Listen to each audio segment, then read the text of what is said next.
Es que a veces confundimos el vivir de la música con realmente prostituir ese don que tenemos. Ahora, yo no tengo problema con que toquen o que vivan de la música como tal. Pero una cosa es tocar canciones seculares y lo que quieras, pero otra cosa es tocar porquería de música con una letra horrible que denigra a la mujer, que va en contra de los principios de la vida, que va en contra de Dios. Eso es una gran diferencia. Y tú sabes que de música no cristiana, o sea, música secular, hay pero un abismo de diferencia. ¿Cómo se forma el carácter del músico, Nefo? En muchas ocasiones, entre semana, nos tocaba que limpiar los baños. Que te voy a decir la verdad, nunca han sido un lujo los baños. A mí si pudieras preguntarme qué prefiero hacer, si tocar la guitarra o limpiar un baño, honestamente te voy a decir que tocar la guitarra. No era una opción. ¿Qué quieres hacer? ¿Cómo quieres ministrar al Señor este domingo? ¿Con los baños o con la guitarra? No, en ese entonces era, te toca hacer esto. Y ahí comenzaba todo. Creo que ahí uno se empezaba a preguntar por qué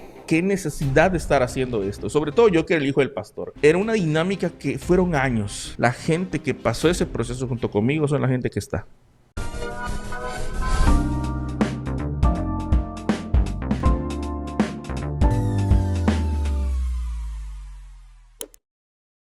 Hola, ¿cómo están queridos amigos de Worship Office? Bienvenidos a otro episodio de este podcast.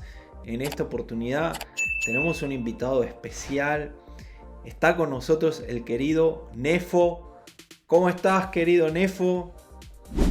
Hola, ¿qué tal? Súper bien, bien contento, bien emocionado de poder estar aquí junto con ustedes. Es un placer poderles conocer ahora sí personalmente, ¿no?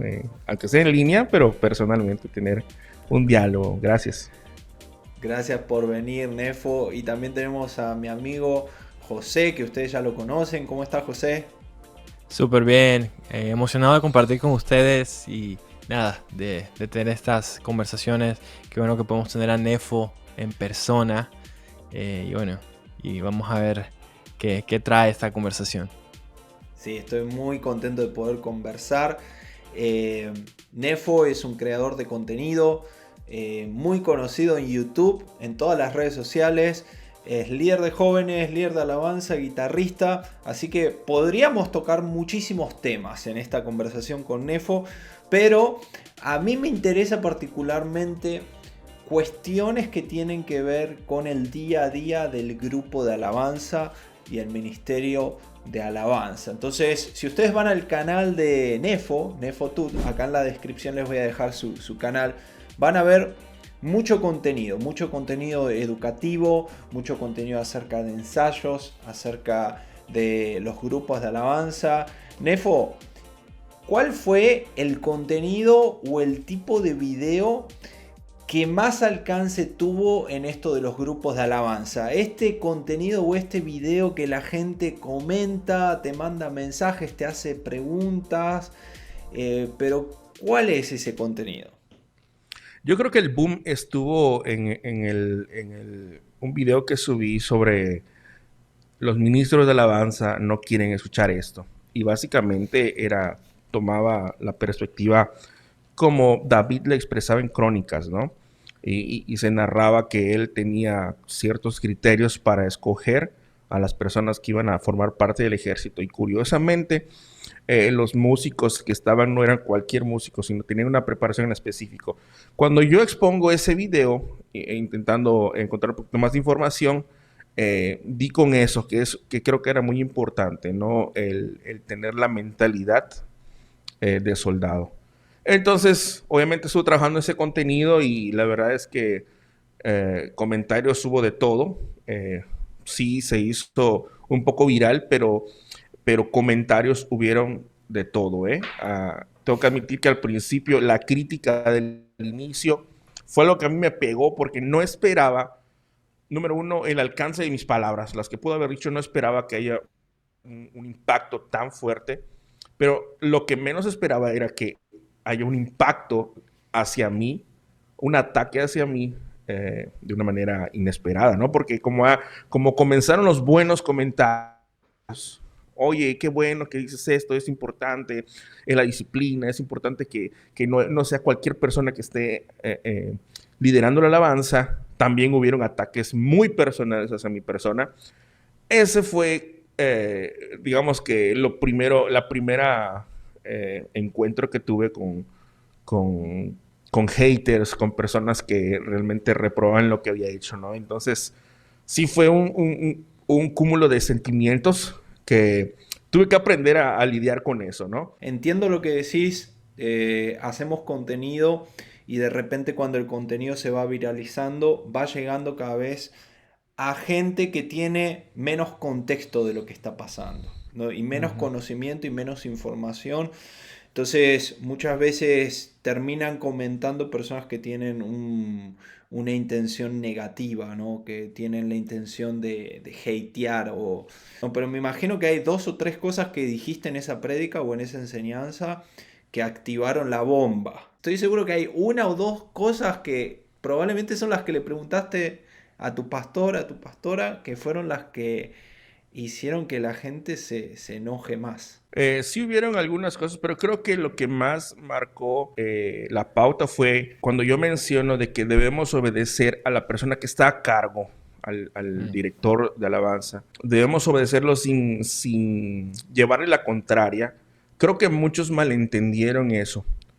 Yo en ningún momento quise decir que te sometas ciegamente a él, ni que hagas lo que se te pide rechazando cualquier cosa, sino que lo sigas ciegamente. Eso no era lo que quise decir.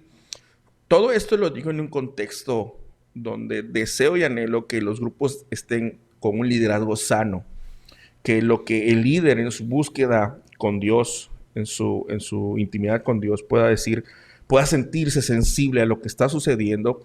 Y si una persona no es sensible a la voz de Dios, se va a dejar llevar. Cuando un líder de alabanza no tiene una relación con Dios y no tiene una, una sensibilidad por parte del Espíritu Santo, hay problemas, porque no va a saber distinguir cuando la iglesia está pasando por alguna situación difícil y lo va a ignorar por completo. Para mí es muy importante que los líderes de alabanza puedan tener esa conexión con Dios, para que cuando ellos vean que está sucediendo algo así, tengan la agilidad de decir, Señor, ¿qué podemos hacer?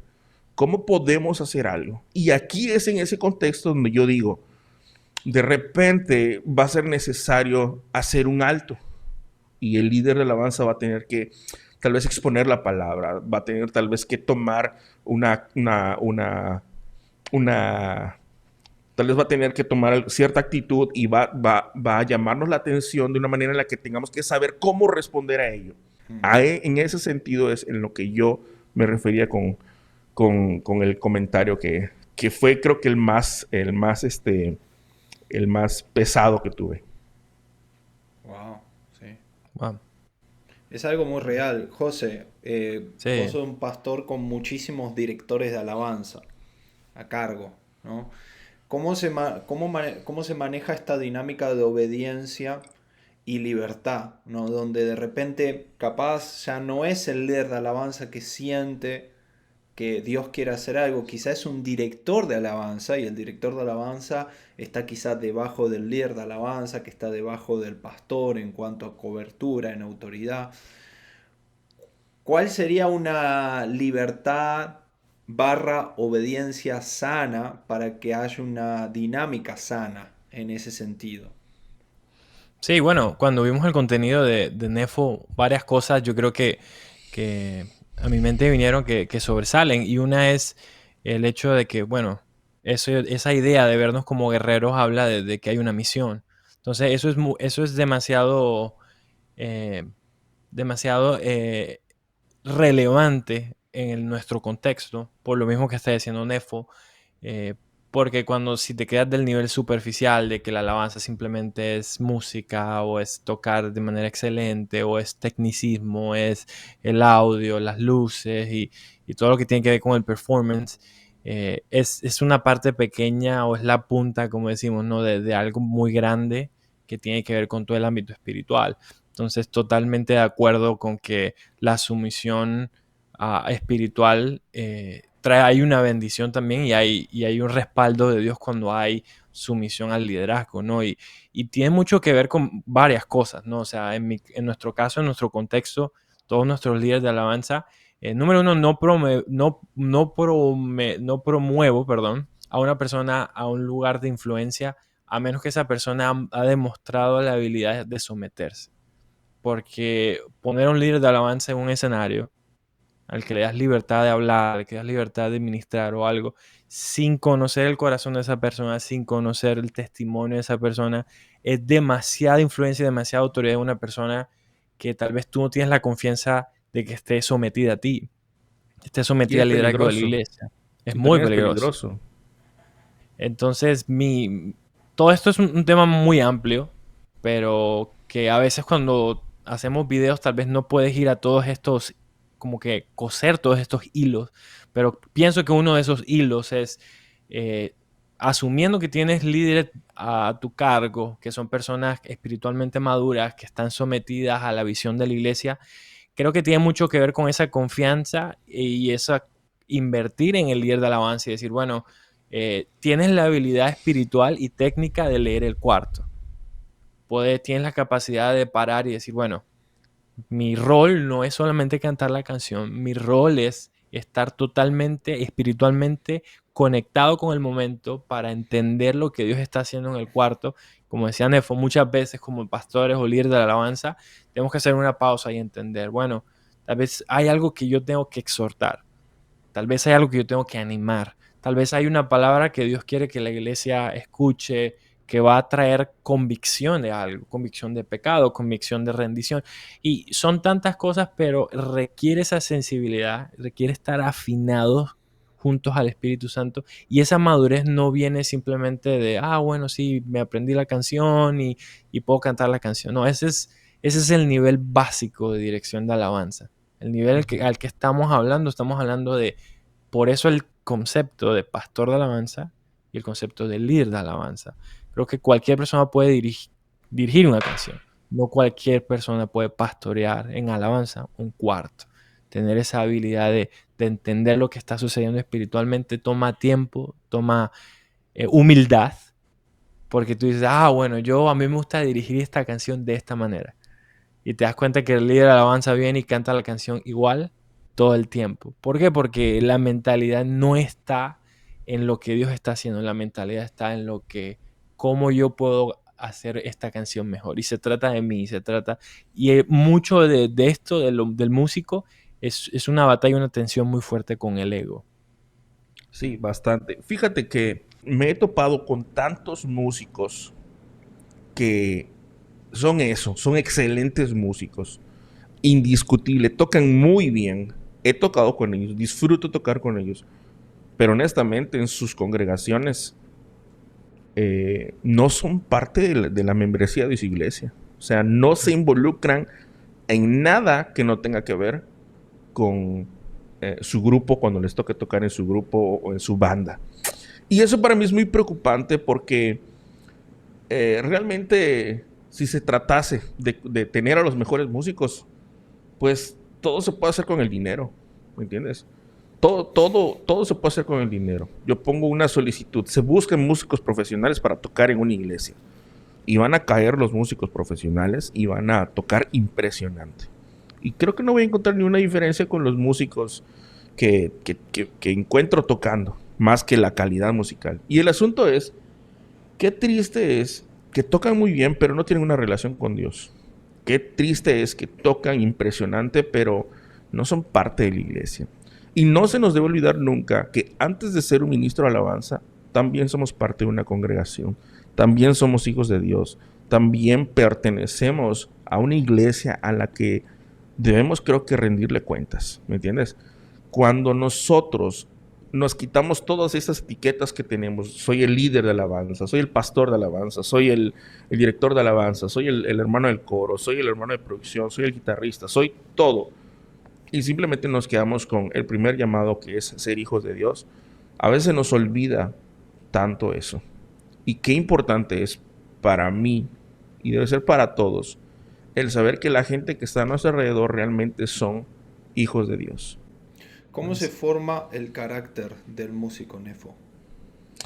Hay muchas maneras, pero te voy a hablar de la mía. Yo crecí en iglesia, soy hijo de pastores, Y yo recuerdo que cuando intenté entrar al grupo de alabanza, yo tenía como 10, 11 años tal vez, hace como 20 años. La dinámica que había en ese entonces en la iglesia era que la iglesia como tal, el edificio, era un lugar abierto. No tenía eh, lugares cerrados, no tenía protección, no tenía cámaras de seguridad, ni alarma, ni gente que cuide la iglesia a tiempo completo. Eh, Era una pequeña bodeguita donde se guardaba todo y el espacio. Entonces, recuerdo que mi carácter empezó cuando por fin me admitieron entrar al grupo de alabanza como guitarra electroacústica. Y todo el tiempo había que llegar a la iglesia horas antes, 2 horas al menos antes, y empezar a sacar todo el equipo de sonido. Todos los domingos se sacaba. Y te voy a decir una cosa, no contábamos con staff, no contábamos con gente que se dedicase a hacer eso. Éramos nosotros. Era yo y dos muchachos más también de mi misma edad que intentábamos entrar en ese entonces. eh, que el líder de alabanza en ese entonces nos decía, tienen que llegar 2 horas antes y lleguen con una ropa aparte para que no se ensucien, para que no le ensucien. Y llegábamos y era sacar todo el equipo y cables. Y al ser un lugar abierto, obviamente hay polvo, hay tierra, obviamente todo está sucio. Y es llegar un domingo tempranito y empezar a limpiar todo. Y ahí creo que te empezabas a formar el corazón porque te dabas cuenta que no todo era cuando la gente te estaba viendo, sino que era cuando todo está cerrado, cuando no hay nada más que hacer más que empezar a limpiar las cosas. En muchas ocasiones, entre semana, nos tocaba que limpiar los baños. Y me tocó a mí participar en limpiar los baños, que te voy a decir la verdad, nunca han sido un lujo los baños. A mí si pudieras preguntarme qué prefiero hacer, si tocar la guitarra o limpiar un baño, honestamente te voy a decir que tocar la guitarra. Pero en ese entonces era necesario para mí, no era una opción. ¿Qué quieres hacer? ¿Cómo quieres ministrar al Señor este domingo? ¿Con los baños o con la guitarra? No, en ese entonces era, te toca hacer esto. Y ahí comenzaba todo. Entonces, creo que ahí uno se empezaba a preguntar por qué necesidad de estar haciendo esto. Sobre todo yo que era el hijo del pastor. Era una dinámica que fueron años, La gente que pasó ese proceso junto conmigo son la gente que está. La gente que no pasó un proceso en donde era sometido a trabajos, a participar de otras maneras, se ha ido. Entonces, formar el carácter sí o sí, porque a veces pasan semanas o inclusive meses y no participas en la alabanza como quisieras. Esa parte creo que a muchos les costó. Y muchos, así como entusiasmados, dijeron, no, pues sí lo vamos a lograr. A las 2 semanas, que vieron que no le subía y que vieron que no hacía nada más que decirles, puedes limpiar esto, puedes hacer lo otro, desertaban. Pero hay otros que se levantaron y dijeron, sí, está bien, me voy a dar el tiempo y la responsabilidad para asistir a mi reunión, y si esta termina después de que el ensayo empezó, pues ni modo, después de que termine mi reunión, asisto a mi ensayo. Qué bueno. Ahora, la pregunta que me hago es cómo se puede crear esa cultura en un lugar como Estados Unidos, ¿no?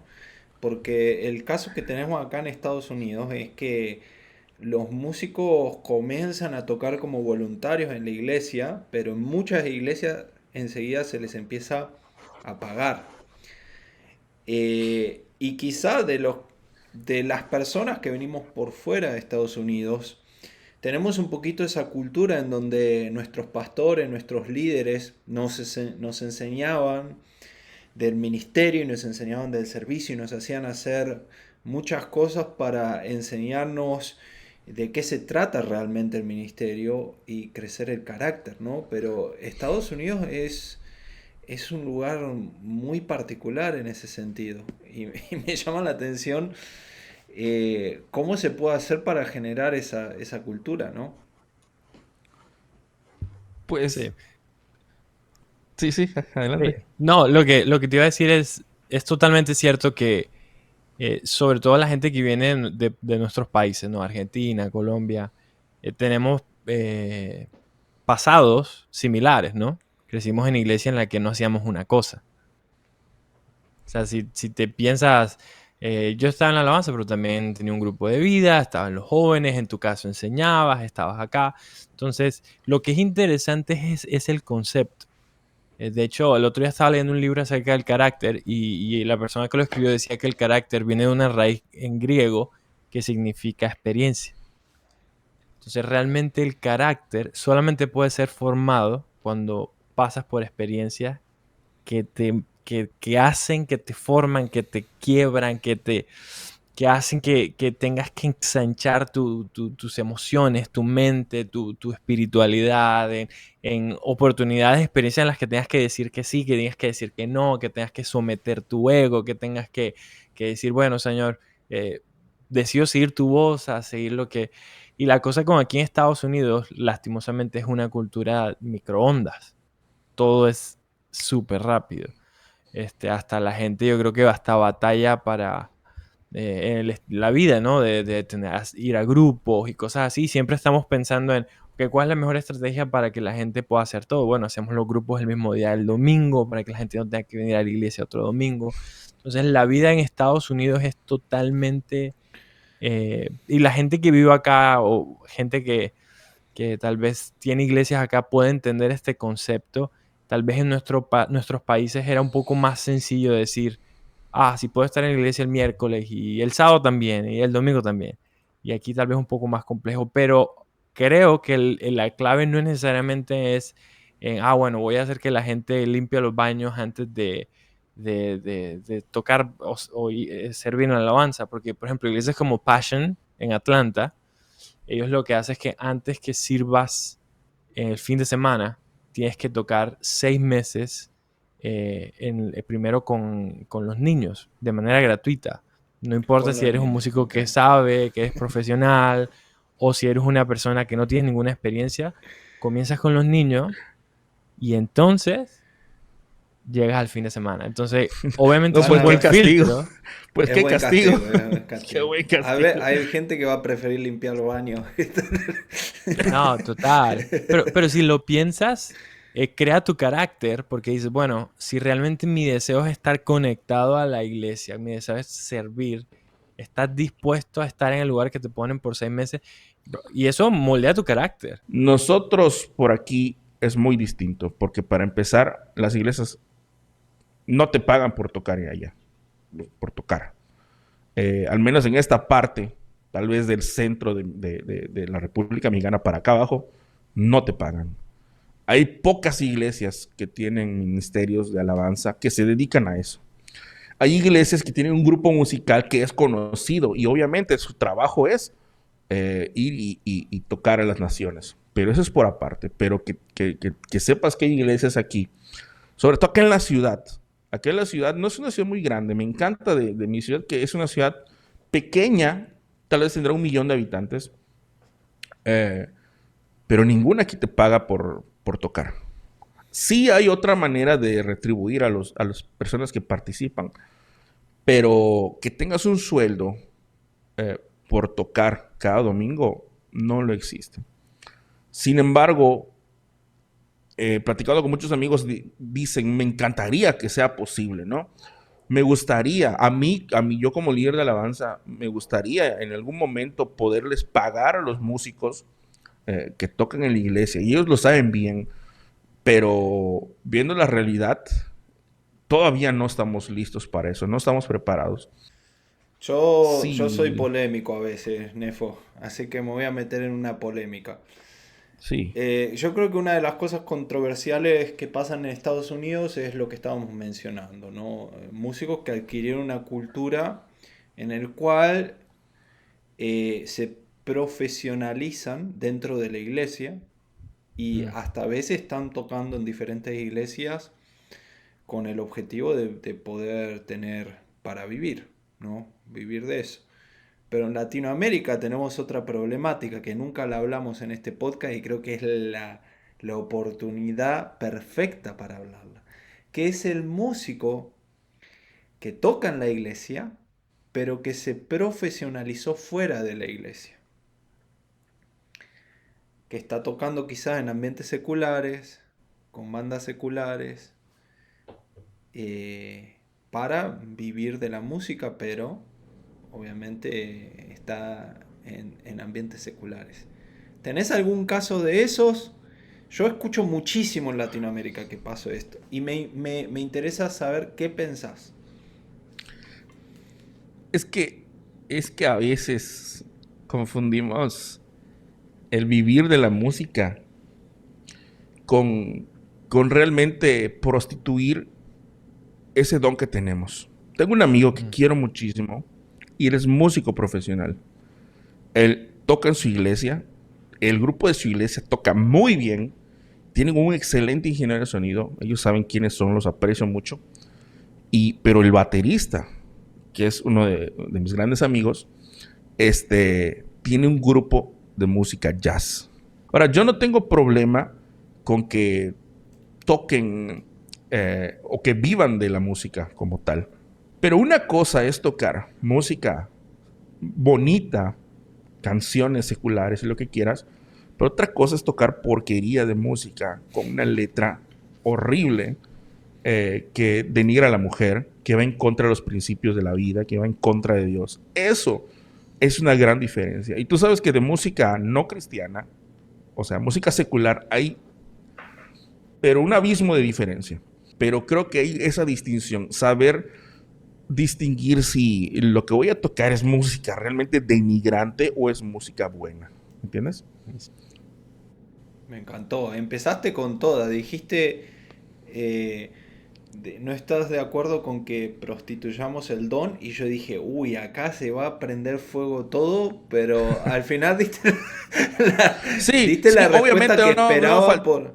Sí. no va a faltar el que vaya a decir que estoy equivocado y está en todo el derecho de hacerlo. O sea, es la realidad, ¿no? Pero al menos es mi perspectiva, yo lo veo de esa manera No, y pero no me voy a ir gusta al eso que infierno dijiste por pensar de esa manera. de prostituir el don por una cuestión de que hay ambientes seculares y ambientes seculares. Hay música secular y hay música secular y podemos elegir, ¿no? Entonces, esto de prostituir el don suena un poquito fuerte y suena como radical, pero en realidad está muy acertado en el sentido de que hasta dónde vas a vender tus convicciones y principios como cristiano, ¿no? Claro. Y la realidad es que nosotros no podemos vender nuestras convicciones y principios como cristianos por trabajo, ¿no? Cuando realmente tenemos otras opciones, cuando tenemos otras maneras de trabajar y de ganarnos el pan, ¿no? Entonces me encantó, muy, muy equilibrado tu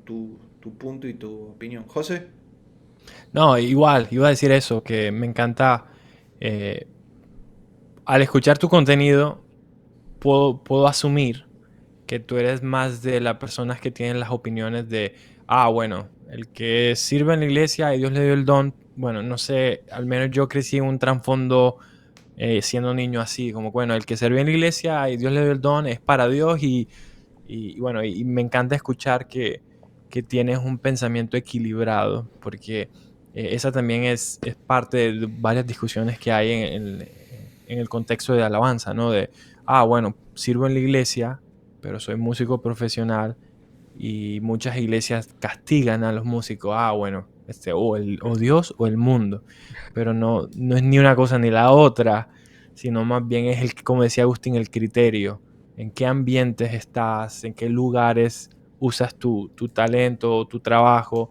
Y creo que eso es lo que es enseñar a la gente, porque a veces yo creo que crecimos, nosotros que venimos de los 90 crecimos en el ambiente radical. Era o todo o nada. Pero no era para nada discernimiento espiritual. El discernimiento espiritual no estaba en la ecuación. Era o estás con Dios y rompes todo, aunque sean cosas buenas, porque tienes que estar con Dios, o nada. Y creo que es sabio y me gusta escuchar que tienes esa capacidad de discernir, ¿no? Del contenido. Bueno, es un trabajo, pero al mismo tiempo es en qué ambientes, en qué contextos, qué tipo de música. Eso es lo que tenemos que enseñar a esta nueva generación. No tanto a criticar o bueno, es que tú eres porque tú haces esto. Hey, hay que discernir, hay que ser rápidos para escuchar, lentos para hablar y tener la habilidad de entender, bueno, qué realmente es el contexto, ¿sí o no? Y no juzgar a las personas, porque nos pasa mucho, y he escuchado muchos temas así.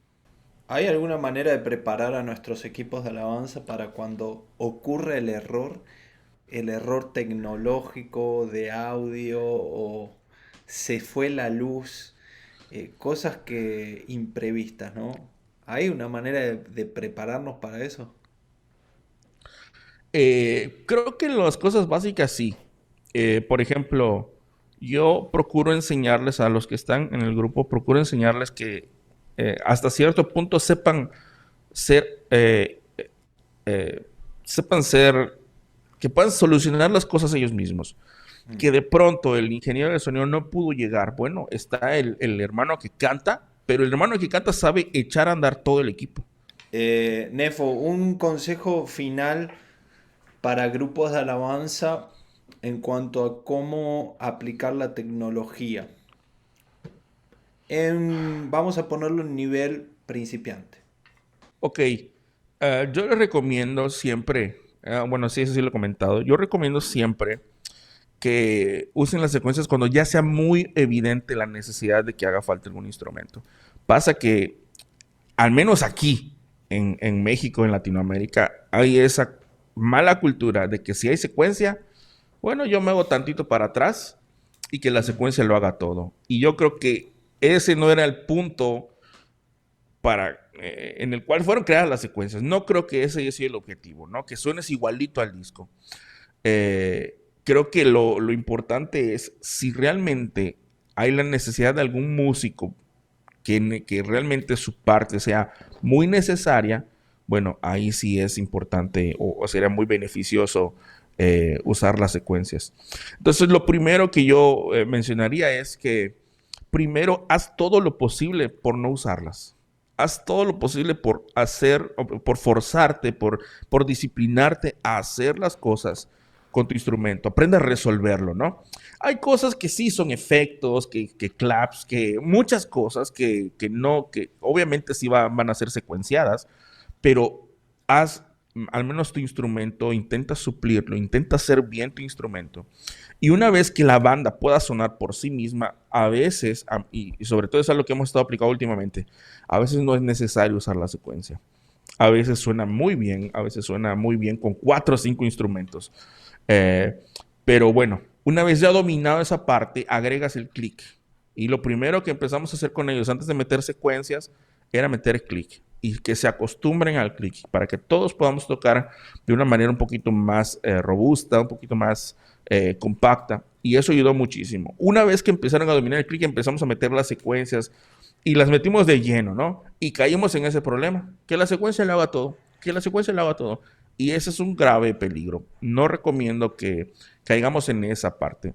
Que el tecladista busque los efectos principales, que aprenda a hacerlos, ¿no? Ahorita hay un montón de maneras de tener los recursos para, para poder tocarlo de la mejor manera. Buenísimo. ¿Y para guitarristas?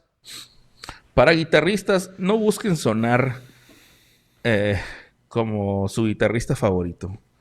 Tocan muy bien en lo que quieras, pero no tienes ni sus pedales, no tienes ni su guitarra y no tienes ni la técnica que ellos tienen. Por ende, no vas a sonar igual.